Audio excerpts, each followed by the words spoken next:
I'm sure most of you guys have heard about closed chain versus open chain exercises, but what does that really mean? It sounds like something useful when in fact most people who say it are saying nothing more than this exercise is an exercise when they say this exercise is an open chain or a closed chain.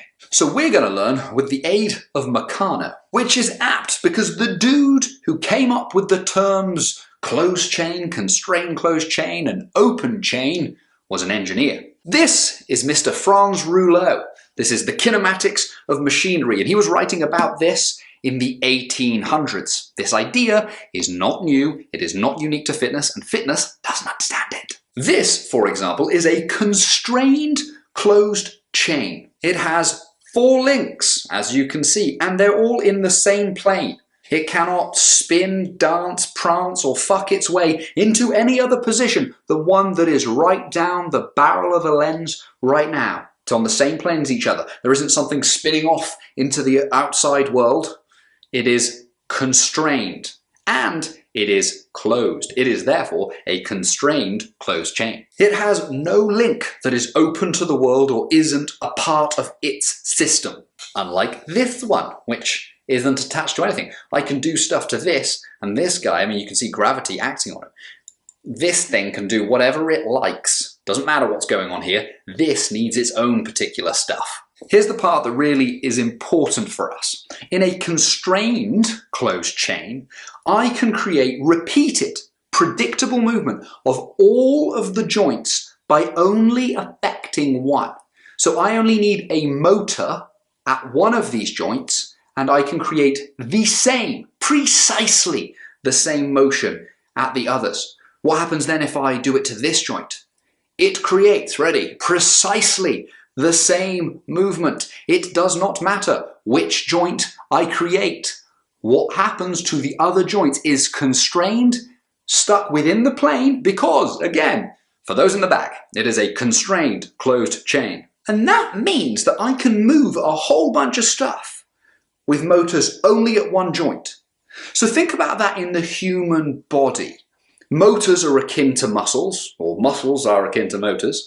And so if I had a genuinely constrained closed chain in the body, I could create repeated predictable motion of these other joints by only having muscles at one joint, or only using muscles at one joint. So if I was to move my shoulder, can I create repeated predictable motion of my fingers? No, these guys can do basically whatever they like whilst I go through this motion. In other words, these guys need their own motors.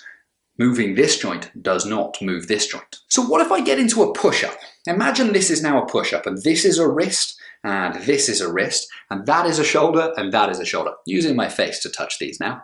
Well, if this was a constrained closed chain, as is often proclaimed about a push-up, then movement of this wrist could move the whole rest of me. So can it do that? Could I be in this position and just move this guy? Would it move all of me?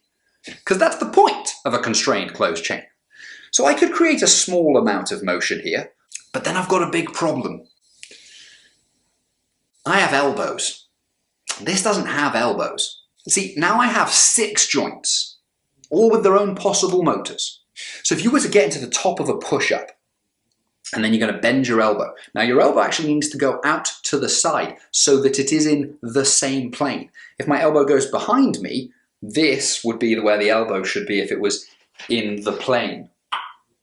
Well, so now it's not in the plane, which by the way tells us we're not dealing with a constrained closed chain in the traditional sense. We actually need at least plane maintainers, because this is a ball and socket joint. So any force that is not directly in the plane can rotate those guys and move us out of the plane.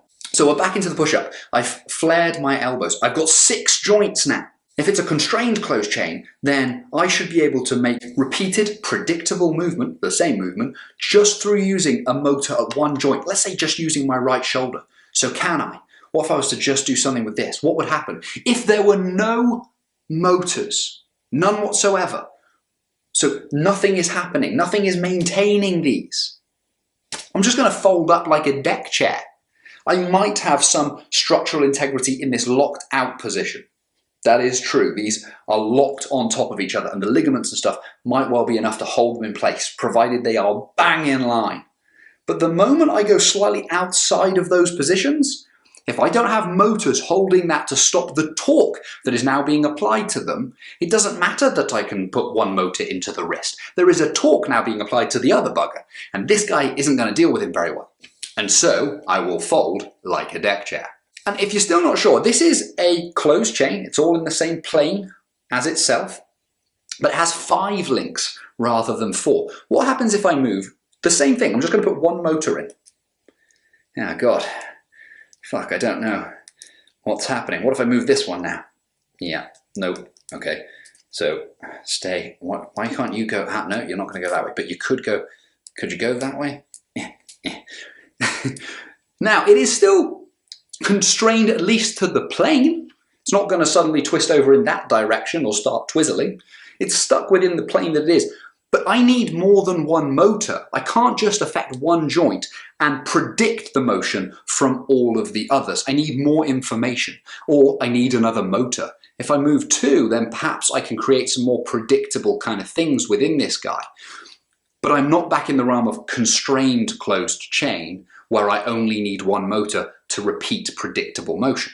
And we're a human. I could have a closed chain which I could call from my feet through my hips and down to my feet, or from my feet right now all the way up to just cutting off at my shoulder and kind of back down. And then I've got an open chain that is my head, a couple of open chains right now that are my arms. This could be my head, or welcome to a penis. It's the dude that got us all through lockdown. This can do whatever it likes, and it doesn't matter what I do to this one. It might change where it's facing, but it could still come back up here. I cannot predict what this guy will do based on motion of this guy. And that's the point of a closed chain, or a constrained closed chain. In other words, open chains need their own motors. End of. Glorious. Now that you kind of know that, next time you see closed chains and open chains being spoken about in fitness, have a look at it and go, is it? And even if it is, what does that mean? How do I use that? What does it change? And if you want to know more about chain mechanics, check out Rouleau. Don't check out the fitness industry.